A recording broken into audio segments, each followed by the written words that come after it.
Sunday, March 1st, 2026.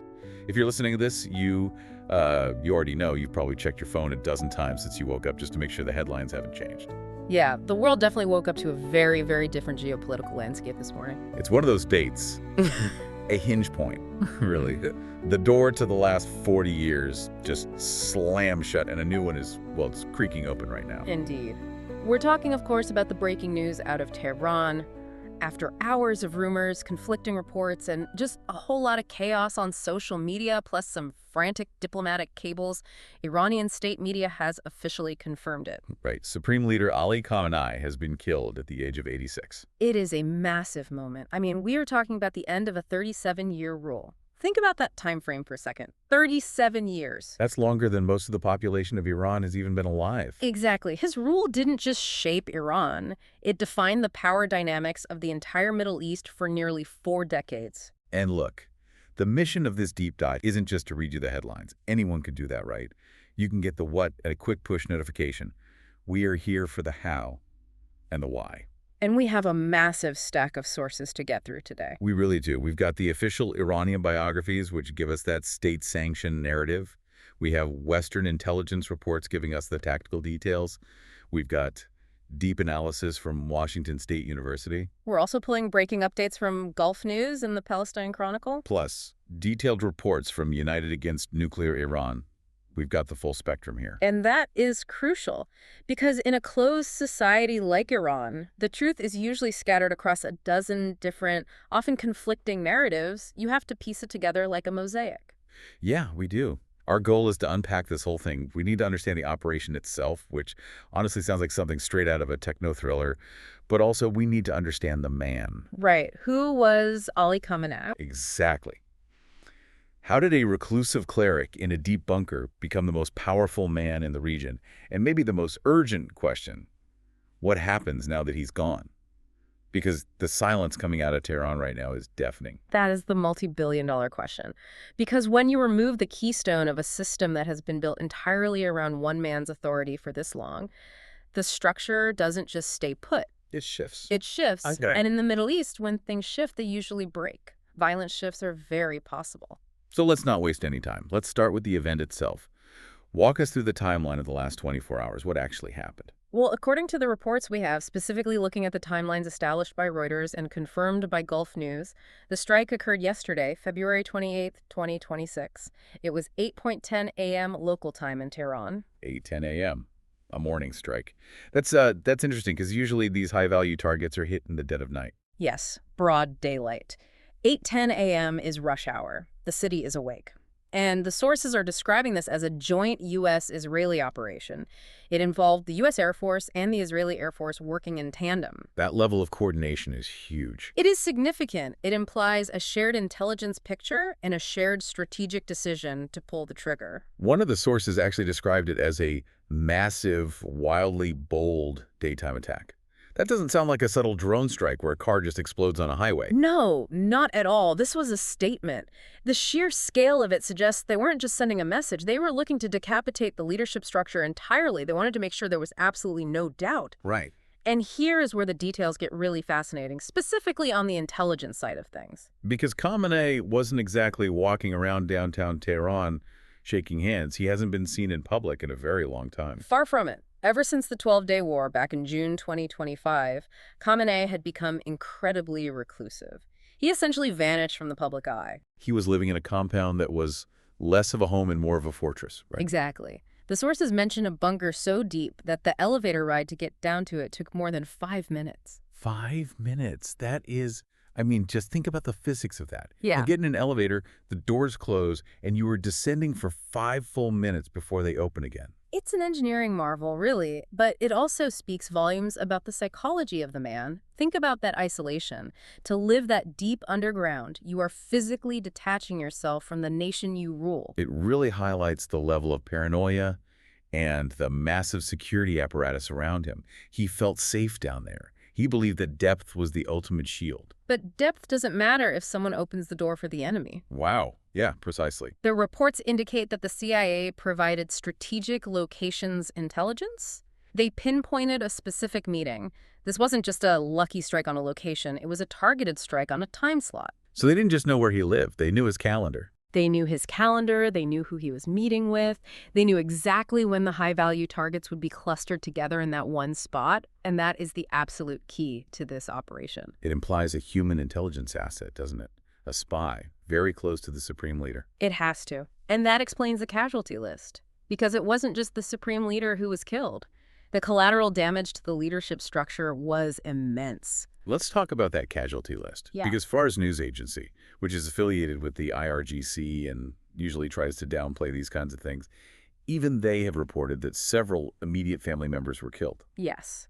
They listed his daughter, his son-in-law, a grandchild, and a daughter-in-law. That is a staggering blow to the family unit. We'll get to the succession implications of that in a bit. But just on a human level, that's a massacre of the household. It is. And politically, at least 5 senior advisors were killed in the room with him. Wow. These aren't just secretaries. These are the brains behind the operation, the strategists, the people who manage the vast networks of the regime. So this was a decapitation strike in the truest sense. Completely. It wipes out not just the decision maker, but the immediate circle of counsel. It leaves the regime blind and deaf at the very top. You know, what really struck me as I was reading through the timeline of yesterday was the sheer chaos immediately following the strike. It felt like a fog of war situation where nobody knew what was real. It was classic information warfare. You had this totally split reality. On one side, you had Israeli sources Axios, Iran International reporting almost immediately that he was dead. Right, they were citing unnamed officials saying they had visual confirmation. Exactly. There were even rumors of a photograph being shown to Prime Minister Netanyahu within the hour. Meanwhile, Tehran was saying something completely different. Complete denial. The foreign ministry came out saying he was safe and sound. They claimed he had been moved to a secure location. It's almost a reflex for authoritarian regimes, isn't it? Yeah. Never admit vulnerability. Right. Steadfast and firm in commanding the field, I think was the exact quote from TASM news agency. Yeah, steadfast and firm. Meanwhile, the rescue crews are literally digging through a crater. It creates this surreal disconnect. One side is celebrating a massive victory, and the other is pretending absolutely nothing happened. It's Schrodinger's supreme leader. He's both dead and alive, depending on which news channel you happen to be watching. But eventually, the silence becomes impossible to maintain. I mean, you can't hide a crater that big forever. No, you really can't, especially when the rumors start spreading like wildfire on Telegram and WhatsApp. So early this morning, March 1st, the Supreme National Security Council finally issued the statement. They ripped the Band-Aid off. But what's the atmosphere in Iran right now? Heavy. Extremely heavy. They've announced 40 days of mourning, a 7-day public holiday. Everything shuts down. It is a period of enforced grief. The state is mandating that everyone stop and mourn. But as we're seeing from the reports, the actual reaction on the ground is complicated, to say the least. Complicated is one way to put it. We are essentially seeing a split screen Iran right now. Yeah, and this is crucial for you listening to understand. Iran is not a monolith. It never has been. Never. On one side, you have reports of genuine, massive outpourings of grief. The sources describe supporters wailing at the Imam Reza shrine in Mashhad. We're seeing people gathering at Enqilab Square in Tehran, holding portraits, collapsing in tears. We do have to acknowledge that for a segment of the population, he was a spiritual father. Absolutely. For the religious traditionalists, for the families of the martyrs, for the Basij militia members, this is a genuine catastrophe. They viewed him as the deputy of the hidden imam. His death is a profound spiritual blow, not just a political one. But then you flip the channel or scroll down your feed and you see something totally different. You see celebrations. We have reports of people taking to the streets in Tehran, as Isfahan, Karaj. There are videos circulating right now of statues being toppled in places like Delaran. But the detail that really sticks out to me from the reports is the sweets. The sweets, yes. Reports of people handing out pastries and sweets in the streets. Which is huge contextually. It is. In Iranian culture, you hand out sweets for a wedding, a birth, a joyous occasion. To hand them out after a leader's death is a supreme insult. It is a visceral public rejection of his entire legacy. It reminds me of the divided nation narrative we've seen in so many deep dives on Iran. It's almost like two different countries occupying the exact same map. It really is. You have the Islamic Republic and you have Iran, and right now they are reacting in opposite directions. And the political reactions reflect that deep division too. Right. President Masoud Pezeshkian is calling this a great crime and promising it won't go unanswered. He has to say that. He's part of the system. He has to project strength. But then you have the opposition figures weighing in. Right, the exiled crown prince Reza Pahlavi. He's been in exile for decades, but he still carries significant weight with a certain demographic. He declared this the end of the Islamic Republic. Although he did clarify that it requires action, right? It's not magic. Correct. That was a very smart nuance on his part. He said it's not the end unless the people make it the end. He's trying to mobilize the street. And Maryam Aravi of the MEK called it the end of religious tyranny. So the opposition clearly smells blood in the water. They see this as the moment the dam finally breaks. And internationally, the reactions are just as polarized as they are domestically. U.S. President Trump called it justice. Justice for the people of Iran, I believe, were his exact words, framing it as a liberation, not just an assassination. Israel's Netanyahu and his defense minister, Israel Katz, are calling it a mortal blow to the axis of evil. They're definitely taking a victory lap. Even Argentina's President Milei chimed in, praising the operation. And Ukraine, well, their official account literally tweeted, "Nothing beats the death of a dictator." Subtle. Very on brand for Kyiv right now. They see Iran as Russia's supplier, so for them, this is a strategic win. But then you have to look at the other side of the geopolitical board. Right. Putin called it a cynical murder. China and North Korea condemned it as a violation of sovereignty. The global fault lines are just lighting up over this event. And what about the regional proxies? Hamas, Hezbollah, the Houthis? Devastated. They haven't just lost a political ally, they've lost their patron.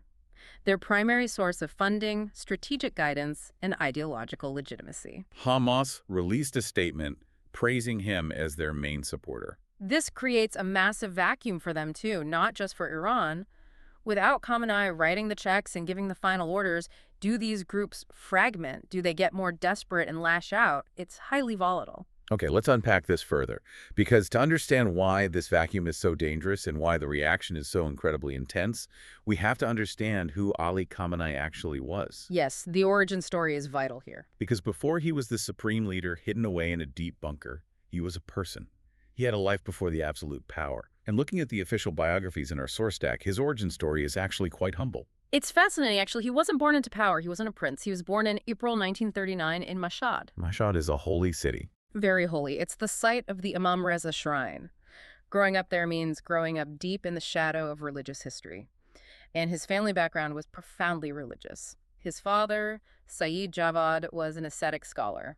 Very strict, lived a very simple life. And his mother, Khadija Mirdamadi. She was a really interesting figure. She was literate, which was definitely not a given for women in that era and in that social stratum. And she knew Hafiz's poetry. She told stories from the Quran. So he had this mix of strict religious law from his father and this poetic narrative influence from his mother. Exactly.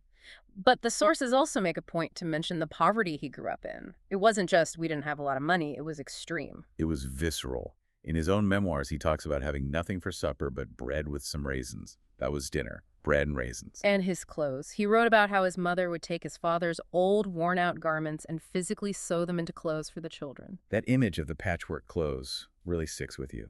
It is a long, long way from the absolute power he held later in life. It is. And that upbringing, that proximity to the downtrodden, or the mostazafin as they call it, really shaped his identity early on. He saw himself as a champion of the poor. He internalized a sort of class struggle, but he viewed it entirely through a religious lens. So he goes on to study in the seminaries, Mashhad, Najaf, Qom. But the turning point, the moment that really set his path, was meeting Ruhollah Khomeini.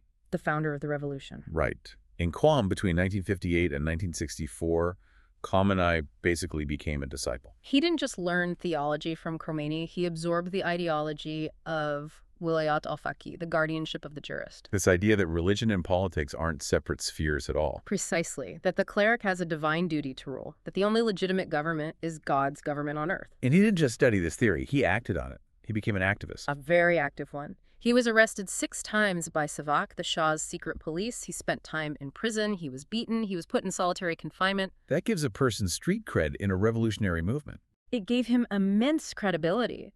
He wasn't just an ivory tower theologian debating how many angels can dance on the head of a pin. He was in the trenches.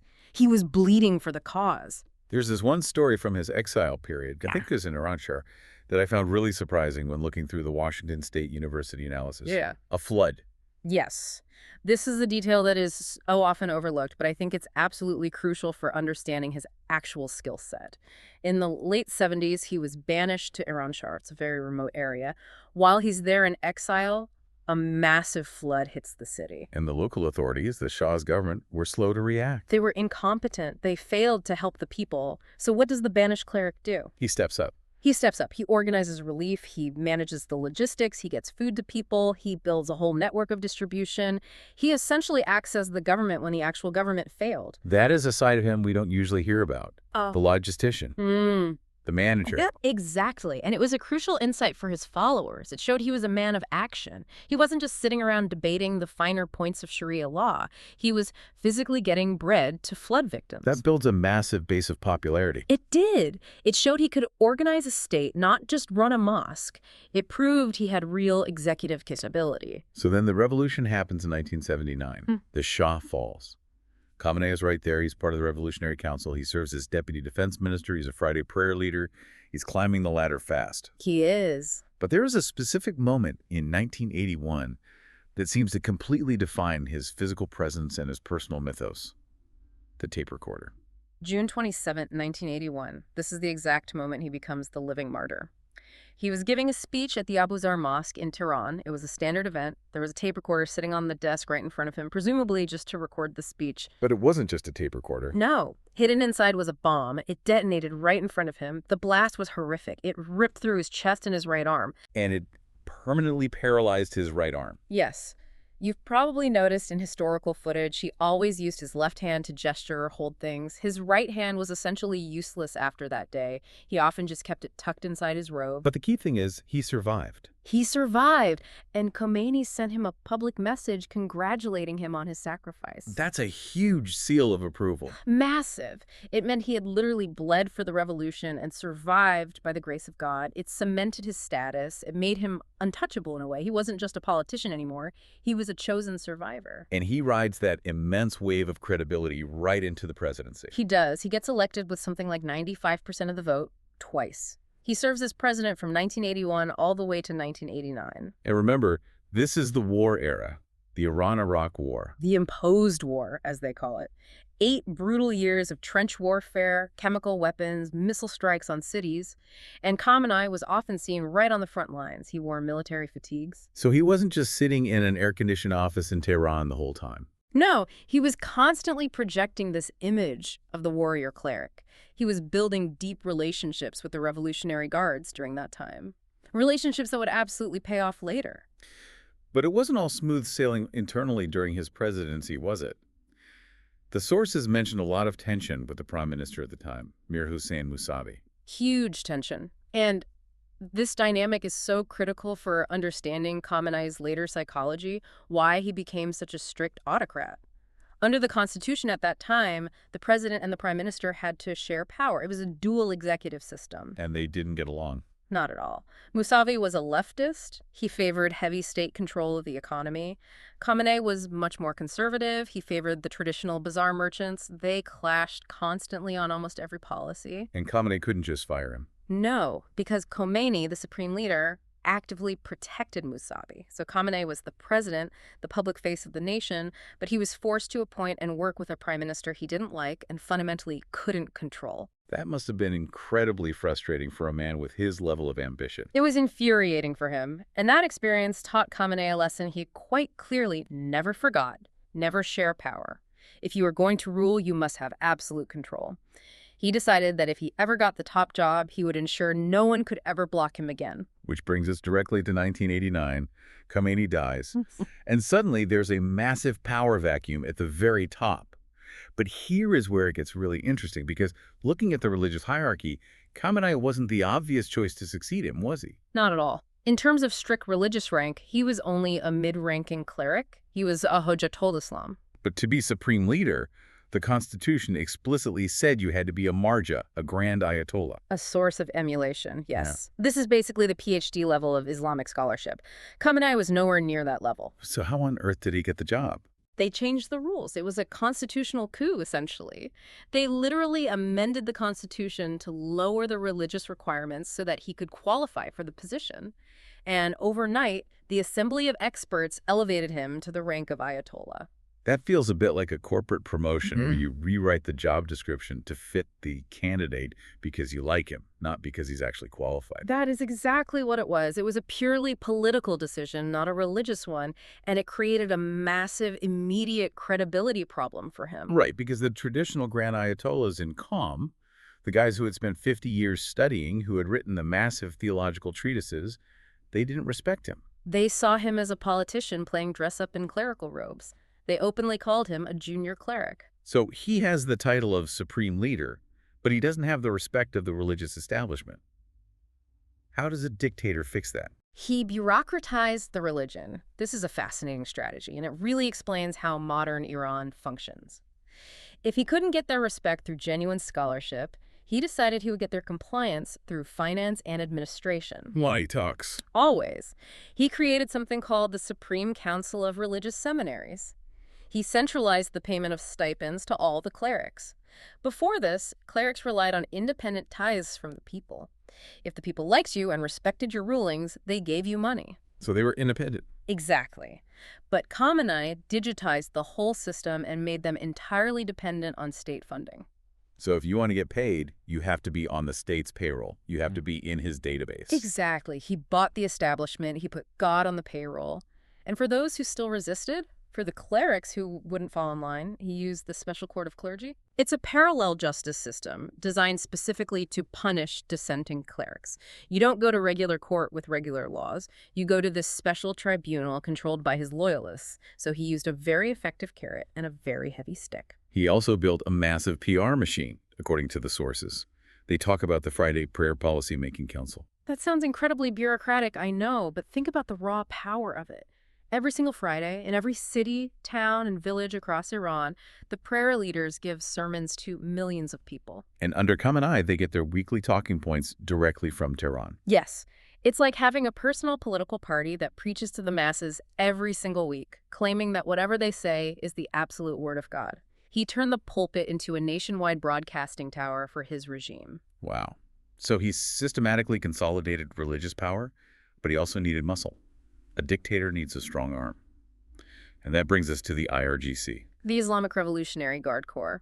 Under Khamenei, they went from being a dedicated ideological militia to being an absolute behemoth. He allowed them to expand into everything. The sources outline a real military-industrial complex. It's a military-industrial financial complex. Construction, telecommunications, oil, banking. They own the biggest construction firms in the country. They run the seaports. They operate the airports. They became a state within a state. Precisely. And in exchange for handing them that vast economic empire, they gave him absolute loyalty. They became his Praetorian Guard.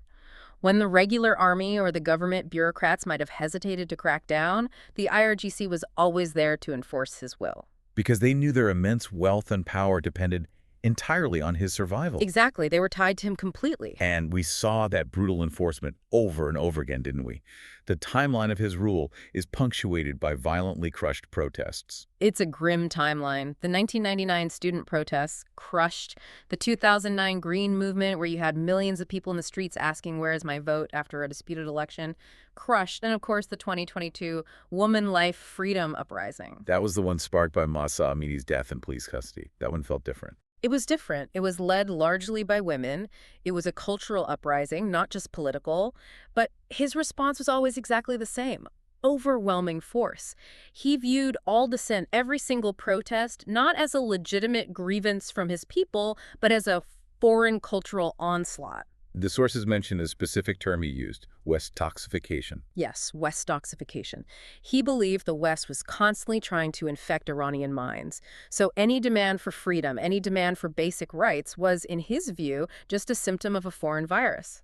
So he wasn't suppressing his own citizens. In his mind, he was fighting an infection. That core belief system allowed him to justify extreme, lethal violence against his own people without any moral hesitation. This deep paranoia about the West also totally drove his foreign policy. We hear the term strategic patience a lot in these intelligence reports. What did that actually mean for him on a practical level? It meant always playing the long game. Khamenei knew Iran couldn't win a direct conventional war with the U.S. or Israel. Their militaries are just too advanced, so he built asymmetric capabilities. Proxies. The axis of resistance, Hezbollah in Lebanon, various militias in Iraq, the Houthis in Yemen, Hamas in Gaza. The strategic idea was to fight his enemies on their borders, so he didn't ever have to fight them in Tehran. He surrounded Israel and U.S. bases with what they call a ring of fire. Exactly. And the nuclear program fits perfectly into this strategy, too. Right, because it's the ultimate insurance policy. It is. He constantly defended the nuclear program as a sovereign right for energy and medicine. But there is a very interesting debate in the sources about his fatwa against nuclear weapons. He issued a religious decree saying building nuclear weapons is forbidden by Islam. But the West never really bought that, did they? No. And many analysts in our source stack argue that the fatwa was purely strategic. It was something that could easily be reversed if the regime's survival was suddenly at stake. It was a tool of negotiation just as much as theology. It kept the world guessing. Right. Do they have it? Are they close? Don't they? That engineered ambiguity was a deterrent in itself. So we have this really clear picture of a man who spent 37 years methodically building an impenetrable fortress around himself. He secured the clergy with money. He empowered the military with an economy. He built a ring of fire around the entire region. He made himself the indispensable man. He did! But then, on the morning of February 28, 2026, a missile punches straight through that fortress. And now the fortress is completely empty. The keystone is gone. Which brings us to the now what? The sources spend a lot of time talking about the immediate void. What actually happens legally in Iran when the supreme leader dies? Is there a constitutional plan? There is a plan on paper. Article 111 of the Constitution kicks in immediately. It's a fail-safe mechanism designed for this exact scenario. And what does it actually say? It dictates that until a new supreme leader is officially elected, an interim leadership council takes charge of the country. The sources list the specific members named for this temporary council. It's Alireza Rafi, President Masoud Pezeshkian, and Chief Justice Ghulam Hossein Mohseni Ejei. So it's a troika, a committee. A committee running a country that is entirely used to taking orders from a single autocrat. That is inherently unstable. Committees are slow, they argue, they hesitate over every decision. And in a geopolitical crisis, hesitation is usually fatal. And they have to organize an election to replace him, right? Yes, the Assembly of Experts, those 88 senior clerics, have to meet and vote on a permanent successor. But here's where the plot really thickens. For years, the prominent rumor, and honestly it was basically an open secret, was that Khamenei was actively grooming his son, Mojtaba, to take over. Dynastic succession, which is incredibly ironic given that the entire 1979 revolution was about overthrowing a hereditary monarchy. History is full of dark ironies. But look closely at the casualty reports again from Fars News. They listed daughter, son-in-law, grandchild, and daughter-in-law. They did not explicitly list Mojtaba or his other son Mostafa among the dead. So we don't actually know for sure if the heir apparent is alive. We don't know yet. And even if he is alive, does he have the necessary support anymore? Think about it. If he wasn't in that meeting and survived untouched, he looks incredibly weak and isolated. If he was in the meeting and survived, he's likely severely injured. And can you even have a dynasty if the royal family has basically been decimated? Exactly. Does he still command the respect of the IRGC? And speaking of the IRGC, they aren't going to just sit back in their barracks and quietly watch 88 clerics vote, are they? They have the guns. They have the money. Absolutely not. The intelligence sources are already saying the IRGC is pushing hard for a swift appointment. They demand stability. They want a leader who will guarantee and protect their massive economic interests. They don't want a long, drawn-out theological debate in the Assembly of Experts while the streets are celebrating and the regime looks weak. No.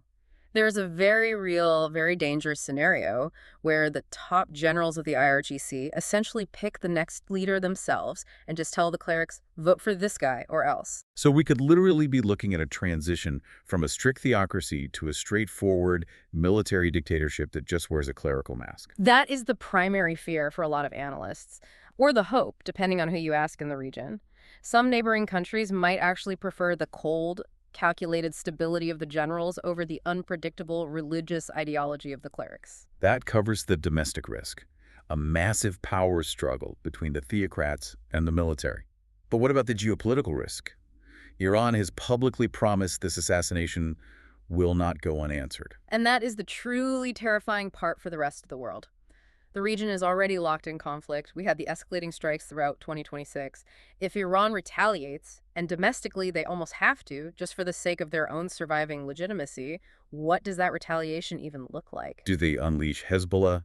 Do they launch waves of ballistic missiles? But without Khamenei there to make the final call, who actually gives that order? The interim council. Right, that's the problem. Decision-making by committee during a fast-moving military crisis is a disaster waiting to happen. Or even worse, rogue elements within the IRGC might decide to just act on their own without waiting for permission from the clerics. They might think, we need to strike now before the US and Israel hit us again. That kind of decentralized, panicked thinking leads straight to accidental, massive escalation. It really feels like the cork has just been popped on a bottle of very, very volatile chemicals. It has. Some EU officials, Kaja Kallas, for instance, said something really interesting in the wake of the news.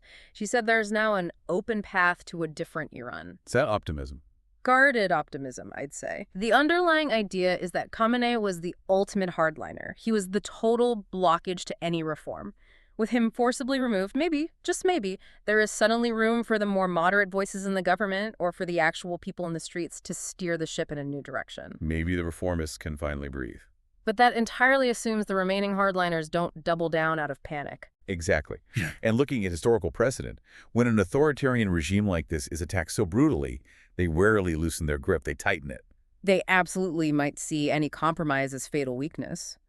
If Khamenei's eventual successor wants to prove he's tough enough for the top job, he might feel compelled to be even more aggressive and ruthless than Khamenei ever was. He might feel the need to literally blood his sword to prove to the IRGC that he's in charge. It is the classic dictator's dilemma. If you open your hand to let out some pressure, you lose control entirely.